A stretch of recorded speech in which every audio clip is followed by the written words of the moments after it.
The Brain and Wisdom of the Body, a presentation by Professor Gershom Zaitchik, Faculty of Medicine, Hebrew University of Jerusalem. Wisdom of the Body is a conceptual framework in which medical phenomena may be conveniently studied. It is a theory about the interaction between three entities: the mind, which is my conscious, Wob, the non-conscious, and exterior, which is the environment. I describe it in several presentations, and you are invited to listen to the playlist introduction. Functionally, Wob keeps us alive. In order to do so, it needs resources, which only mind is aware of their whereabouts. When Wob needs a resource, mind directs it where to get it. In the past, mind evolved from Wob and is part of it. Wob does not need the mind to keep us alive. When I go to sleep, I or my Wob turn off my mind, and Wob keeps me alive in a mindless state. The same occurs in coma. Wob theory studies and describes the communication between the three realms. It is less concerned with their nature. Wob is myself, even during a mindless state like in coma. Consciousness has two meanings. A state. When asleep, I am in a non-conscious state. When awake, I am in a conscious state. And then consciousness has the meaning as property. Anything in me which I am not aware of is my non-conscious, like the level of my blood sugar. Wob theory deals solely with a second interpretation of consciousness. And here you have another definition. Wob is the set of my non-conscious functions, yet Wob is always so-called awake. I distinguish between two kinds of explanation or narrative. First-person explanation means how I understand or experience my mind and wisdom of the body. It is known also as I point of view. And third-person explanation is what medicine has to say about my mind and Wob. When I observe myself, I am aware of my sensations, feelings, and thoughts. This is first-person experience. I have no notion of my organs, and particularly the brain. Their existence is conveyed to me by experts as third-person explanations. I am mainly interested how to control my body, particularly during disease, like cancer, which is a central theme of this site. Since cancer is a chronic disease, controlling means to slow down its progression and induce dormancy. So I turn to brain sciences for ideas how to control disease. Brain sciences study consciousness and non-consciousness, and I am interested how their studies relate to my experience. Their studies are labeled as neural correlates of consciousness, which means neurophysiological observation associated with my behavior. Brain controls my movement. Might this control be applied also for the control of my disease? So here is an interesting investigation on the control of movement. Unconscious determinants of free decisions in human brain. They write, there has been a long controversy as to whether subjective free decisions are determined by brain activity ahead of time. We found that the outcome of a decision can be encoded in brain activity of prefrontal and parietal cortex up to 10 seconds before it enters awareness. They equipped volunteers with two knobs, one for the right and one for the left hand. They asked them to push any knob whenever they pleased. The subjects were then connected to devices which measured their brain activity. The outcome? Elevated brain activity of prefrontal and parietal cortex up to 10 seconds before knob pushing indicated which finger will push the knob. In other words, they could read what the subjects are going to do or which knob they are going to push 10 seconds before they pushed it. They read it obviously from brain activity. Similar results were published by Libet several decades ago, and the academia was thrilled.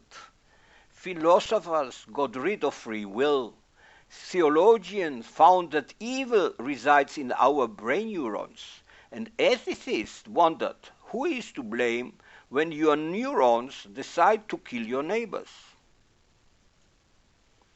I don't like these experiments since I need my will to induce cancer dormancy. And here is my experiment which refutes theirs. I sit in a quiet room and imagine a steak. After a while, my mouth becomes watery and my tummy wriggles uneasily. Between meals, digestive system is at rest. An enzyme called pepsin exists in two states. Between meals, it is inactive and called pepsinogen. During meals, it is activated and called pepsin. So my steak image activated pepsinogen to pepsin since the entire GI tract prepared itself for a steak which does not exist, and I describe it in several other presentations. But in a nutshell, here you have the biochemical transition from pepsinogen to pepsin, and it was activated by my steak image. So what was it who activated the biochemical reaction or my neurons? I sent a steak image to my non-conscious WOB and it activated the entire GI tract. Does brain science have neural correlates for my imagination? In other presentations, I described that image is the only currency exchanged between brain functions. So what are the brain correlates of my image of the steak?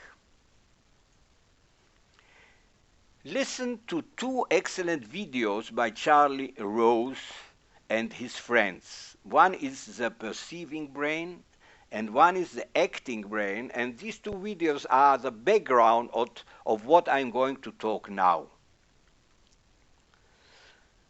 They describe how our visual experience is processed to the brain, in the brain. Here you have an image, and here is my eye, and I look at the image, and already in the retina, the image is processed, then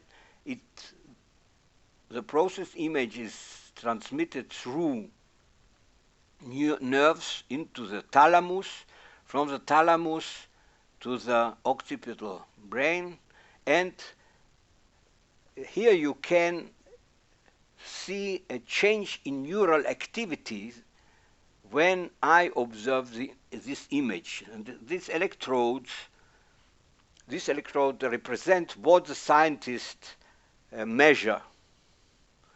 And here you have a little more complicated picture of my brain. Again, here is my eye, which looks at the real image, processed in the retina. Then it is through the optic nerve, it goes to the thalamus, and then to the occipital brain and for processing. But what we see here, that the image is processed hierarchically from simple to complex. Each hierarchy, the image is more complex, and obviously it was measured. These neurons were measured or the action potentials were measured. And finally, I get the imagined image here. So here you have a hierarchical processing. Each sense organ has a similar structure which is located in another brain region. Hearing, sight, smell, touch, equilibrium, and proprioceptive sense organ. So this is a unit which has, each sense organ has such a unit. And you can't regard the sense organ without it. It's a functionally one unit, inseparable. So here you have the physical stimulus, sense organ, and the input. Each sense organ has a different input, and here you have the same hierarchical processing, and then you get an image, and only when this image is perceived in my mind that I am aware of it. So the content of my mind are these processed images for each sense organ. Reality is represented in our brain as an image sensed by all sense organs, a multi-dimensional image. So for us, reality is an illusion. Memory of the past is transmitted to the unit from other brain regions. So here you have what happens when I'm observing the now, which I explained just now, but when I remember an event from the past, it is also processed by the same unit hierarchically and presented as an image. And here you have the relationship between what I just explained, and which is the WOB, and my mind. So everything which I just explained is non-conscious, and it is processed by WOB. And only when the image enters my awareness, becomes conscious, then it enters the mind. So I experience a physical input, and I then aware of the image of this input, but the whole thing is processed by WOB. And again, this one, which is processed by WOB, I regard as third-person explanation, and what I'm concerned is the first-person explanation, and this is the theory of the WOB.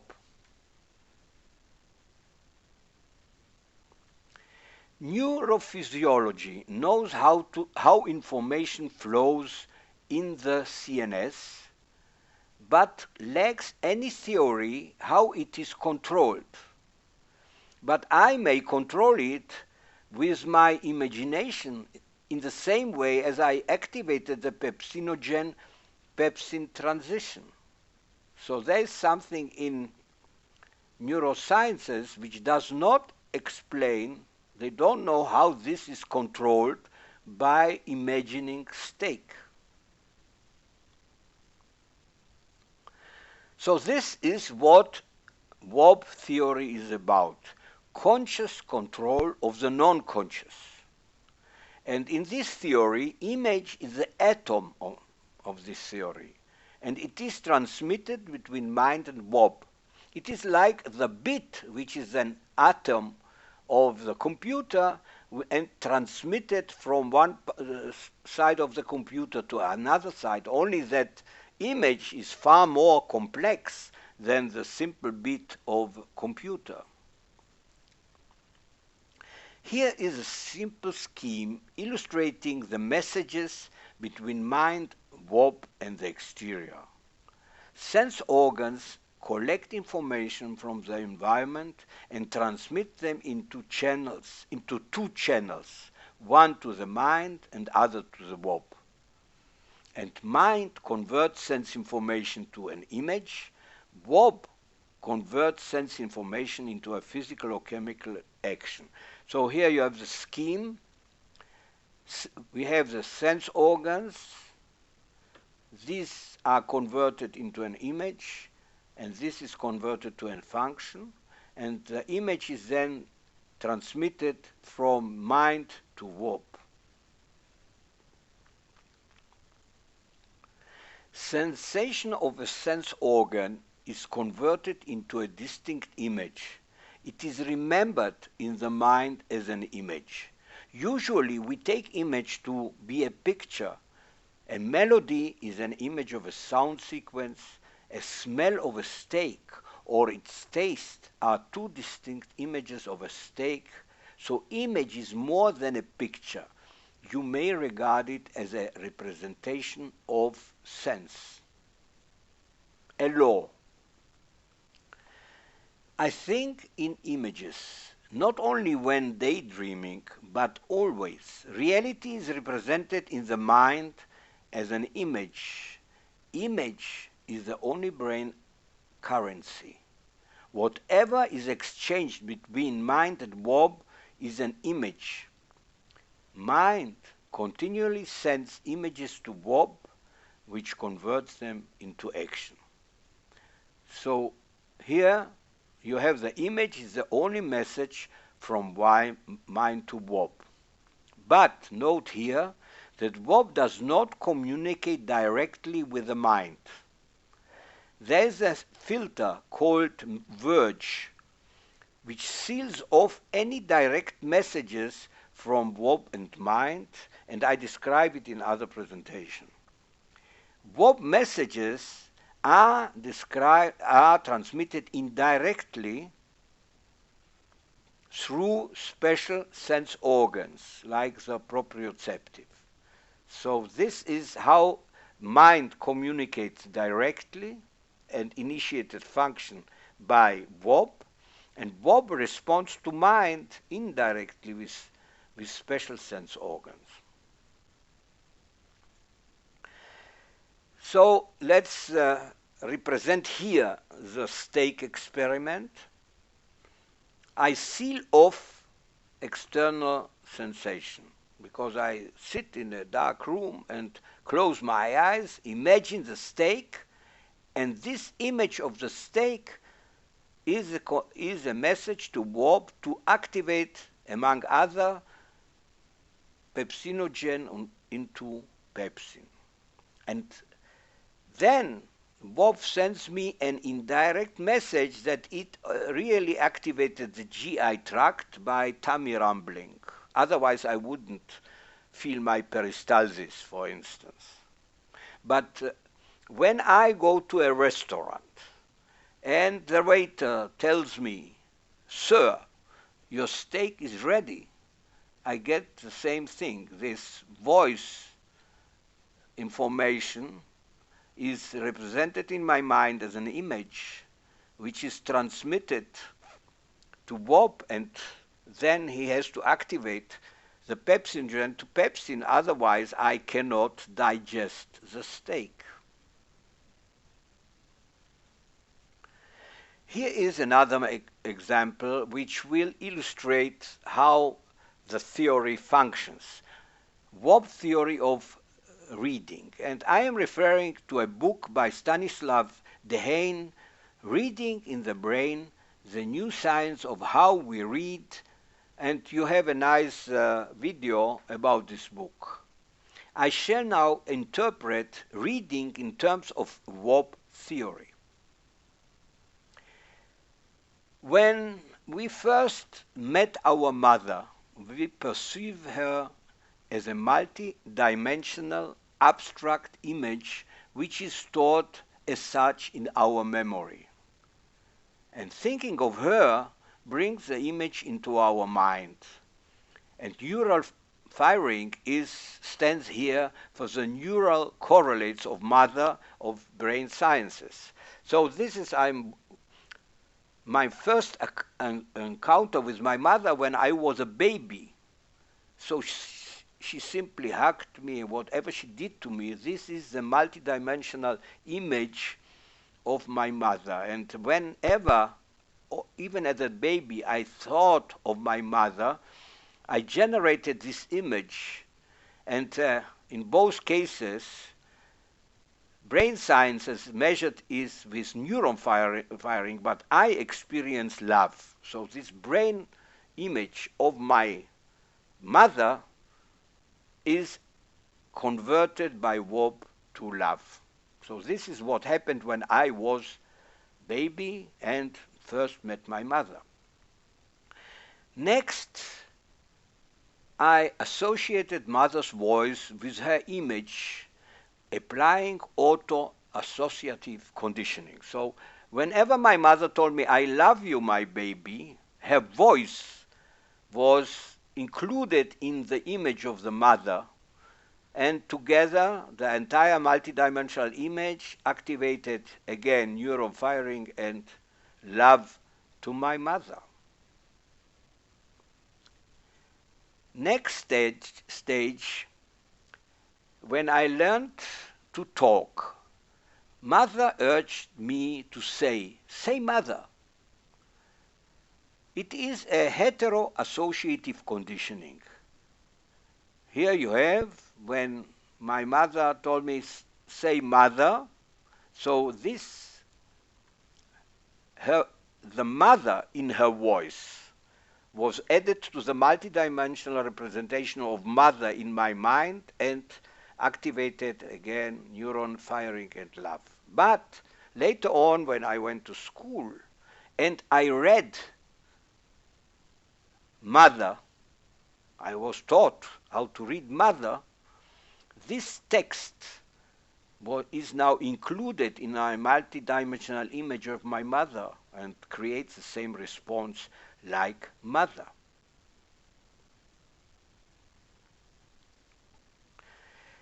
So, but it's even more interesting than that. Here you have how mother, the text, activates my love to mother, but the text is, I read the text as a block, not as letter. Even when I read this one, mother, it activates the same image of mother with the result of my love to my mother. So the text I read, I conceive the text as a block, and it was written in a paper by Jonathan Granger and Carol Whitney, and I don't read the title for you. You read it aloud, the title of this paper, and there they described that even this mother activates my love to mother. And to make it even more interesting to you, read now the text aloud. I don't read it for you. You can start reading the first 3 lines and return to it later on after I finish my presentation. And this is heteroassociative conditioning. We perceive the letters as blocks.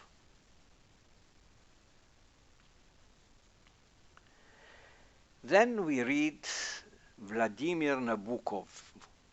We are absurdly accustomed to the miracle of a few written signs being able to contain immortal imagery, involution of thought, new worlds with live people speaking, weeping, laughing.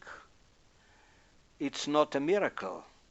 It's just simple mind conditioning which evolve in us since being babies until being able to enjoy Nabokov's pale fire.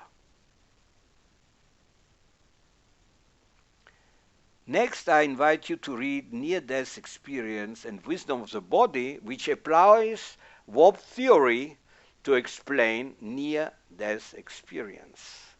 Enjoy